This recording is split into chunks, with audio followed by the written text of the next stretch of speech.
Good afternoon, ladies and gentlemen, and welcome into the Billikens Hub postgame show. I'm your host for the day, Matthew Rocchio, and we're coming to you after a huge 97-67 win over Loyola Chicago. Just an absolutely dominating run for the Billikens today. Excuse me, 98-67. My apologies on a typo there. 98-67 for the Billikens over Loyola Chicago. Just an absolutely dominating game for the Billikens throughout the entire run. Of course, the huge game from Gibson Jimerson as he scores a career-high 33 points. Robbie Avila pours in 28 as well, and just a huge game for the Billikens, obviously, as they make a run towards this top four spot in the double bye in the A10 tournament. I'm very pleased to be joined in this postgame today by our special guest contributor. That is the man, Bob Ramsey, and he joins me live. Rammer, how you doing today, sir? Pretty darn good, Rock, when you just fall short of hanging a hunt on somebody. It's pretty good. It was a remarkable performance. 53 points in the first half, 45 in the second half. Those are just ridiculous numbers. I know you had texted me the offensive efficiency. I think it was at halftime. I don't know what it ended up. I told Coach Schertz on the post game what that first half was. He goes, That's the best ever in basketball. So what do you have that final number? So the final number was about 1.55, 1.7, 1.6, because they actually were at just under 1.5 in the second half. I think it was 1.452 was their second half number, which by my count is their second most efficient half in the season, just behind the first half from today's game. So, I mean, it was an absolutely dominating performance, wire to wire. Again, 1.7 points per possession in that first half is just, it's an astronomical number. The best way I can contextualize it for fans out there is that if you came down and you just took a three every single possession and you hit it at 50%, which would be pretty damn good, your points per possession would be 1.5. So if you're doing better than that, that just shows just how astronomical the offense really was in the first half. And then you were just below that in the second half. Just insane. Yeah, and it's interesting, and I know a lot of old school types or people that aren't as nerdy as you and I are about basketball stuff, is that, you live or die by the three-pointer. Well, it can seem like that at times, but that's not really the design. And didn't really happen in this game either. Yeah, you set a record for any SLU team in history with 18 made threes. Obviously, that's a big deal. But don't forget, you went to the free throw line 14 times. Mm-hmm. And that's not on three-point shots. That's getting to the rim. And by going to the line 14 times, 28 attempts, making 24. So there's your balance between three-point shooting and two-point shooting. So at a cursory glance, someone would say, oh, all they do is shoot threes. If they make them, they win. If they don't, they lose. Certainly, if you don't make baskets, it's really hard. But, so you take, 34 threes, 14 and 14, and 28 two-point attempts. That's pretty balanced. Yeah, I mean, and I heard you talking to Josh Schertz about this in the postgame on Camo X, and the 3-point shots are dictated by what the defense gives you. If you have if you're a solid 3-point shooter and they're not going to guard you, or the driving kick game you're doing is finding these open shots, then you're going to take the open shots. And tonight they took them and they hit them. In fact, they hit them at a level we've never seen before from a SLU team, as they knocked down, 18 3-pointers total in the game. We also had another 3-point record fall in the single player category, as Gibson Jimerson went 9 of 17 from the field, which also represents his entire shots from deep as well, as he goes 9 of 17 and breaks the SLU Billiken record for a single game with his 9th 3-pointer. He also sets a season high, or a career high, I should say, with 33 points as well. Just an insane game all over in the scoring department. Yeah, he broke Tommy Liddell's single game record. Tommy was a marvelous excuse me, Rock. He was a marvelous player, and but came into St. Louis U not known for his 3-point shooting, and he really worked on it, and became not only credible, became a pretty good 3-point shooter, and it really enhanced his game under Rick Majerus. And he ended up doing a very nice job, and he was the one that he held the record that Jimerson broke, and so that's been a long time ago since somebody's done this, and so now the new record is 9, and I think it's appropriate that it's Jimerson that has it. Absolutely, just an incredible game overall for Gibson Jimerson. And let's keep talking about it a little bit. Rick Majerus' towel, we love that text message name. And if you want to join in, you can jump in on the YouTube chat here. Where were you when Gibson Jimerson ignited the run that ended with a Billiken National Championship? 3 threes in 1 minute, Rammer. How about that run there from Gibson Jimerson that really got things going? It was pretty crazy, wasn't it? And you know, it's funny because the Billikens missed their first 2 or 3 threes. I forget what it is, but you're going, oh boy, I hope it's not one of those nights. And sure enough, Gibby turned it on and turned it around at the same time. It was remarkable.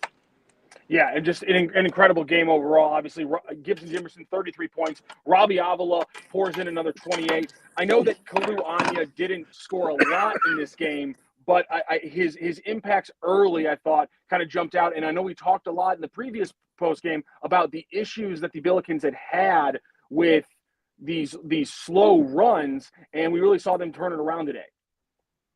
Yeah, you know, with Kalu, he did what he had to do, and Coach Schertz talked about it on the in our radio postgame show. There was one tremendous effort play, and it was turned into be a skill play as well.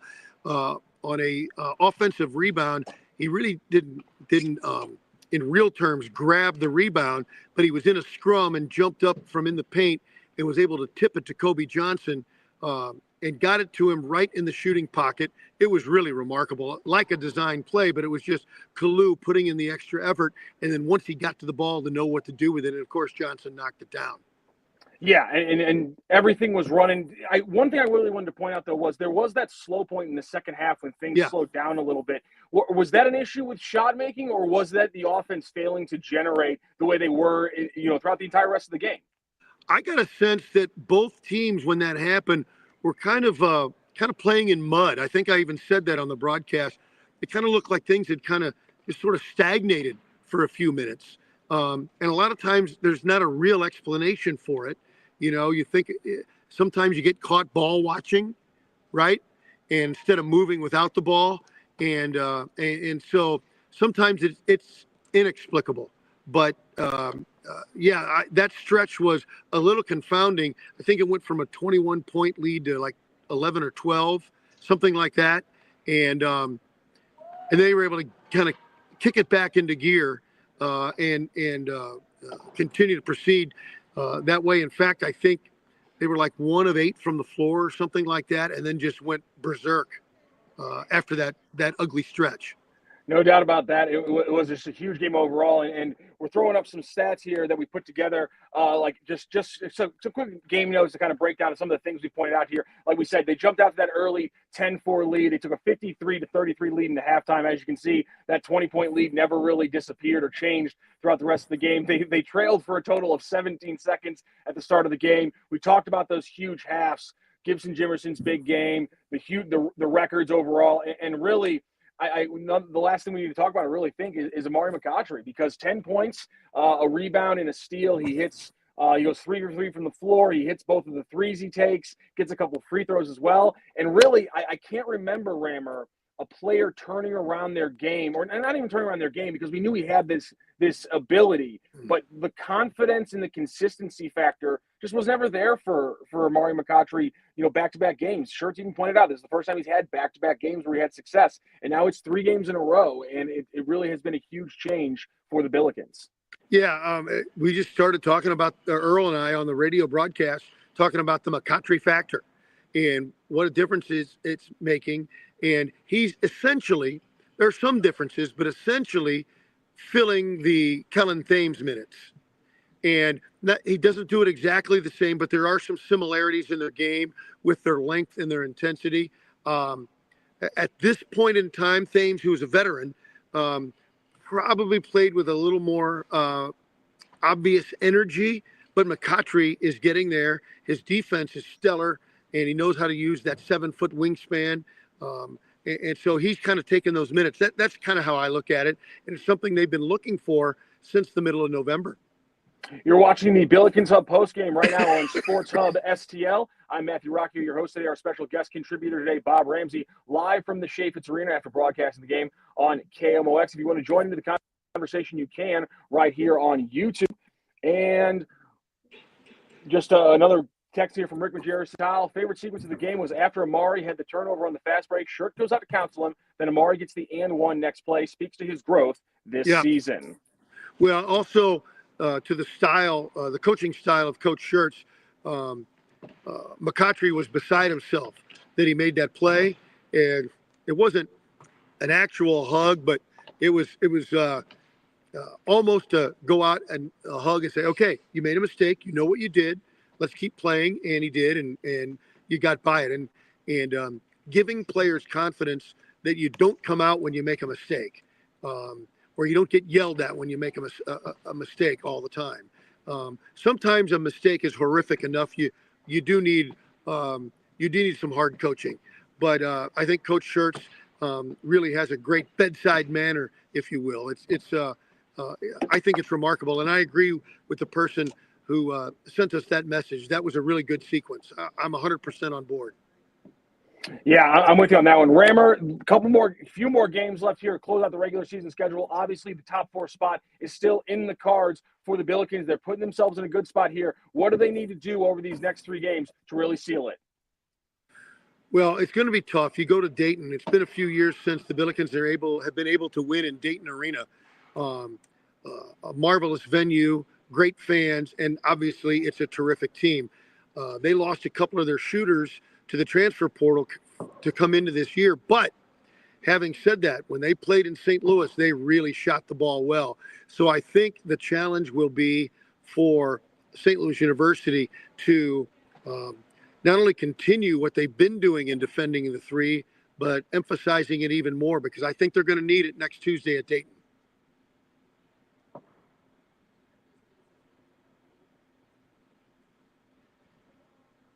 Oh, sorry, Rammer. I had to change spots on you a little bit there. Yeah, it's going to be tricky for the Billikens going forward. I mean, it's not an easy run.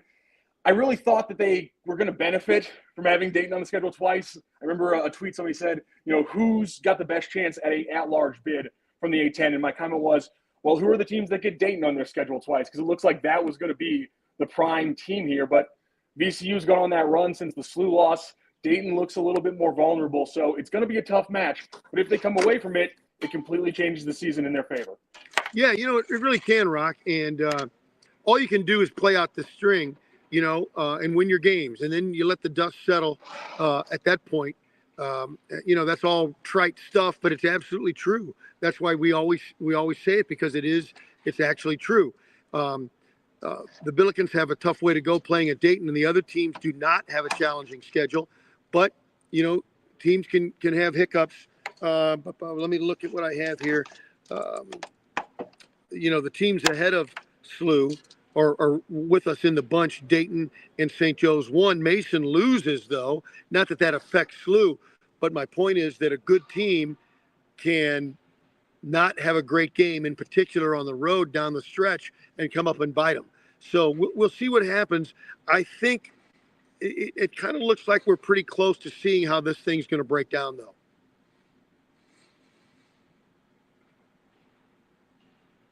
That's Bob Ramsey live from Chaffetz Arena. I'm Matthew Rocchio right here on the Sports Hub STL postgame show on Billikens Hub. We are doing all 5 games today on Sports Hub STL. We've already knocked out a couple here as the Cardinals Hub and the Billikens Hub both went live. We got more live stuff coming up. We got Mizzou. We got the Blues, and of course we got City coming up later tonight. That's going to be a late one. They don't kick off until 9:30, so you're going to have a full slate all the way up to about midnight tonight on Sports Hub STL with all these post-game shows. One more time for our special guest contributor. Thank you so much, Rammer, and we'll talk to you next time when the Billikens are in action.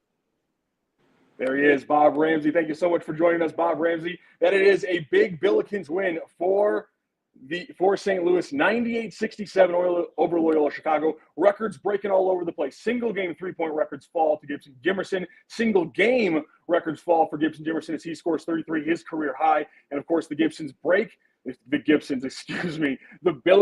break their single game high with a 3-point record against a D1 opponent, knocking down 18 in that game. We'll close thing out here on Sports Hub STL. Stay tuned to Sports Hub STL. Like and subscribe on YouTube. That way you get a little ding every time we go live, because every time there's a live event in St. Louis, Sports Hub STL is going to be covering it live here on YouTube. Sports Hub STL, like it here on YouTube, like it on X, on Instagram, all over the place. And we'll make sure we got you live on all these events around St. Louis. We'll check in later here after the Blues game, after the Mizzou game, and after the City game live on Sports Hub STL.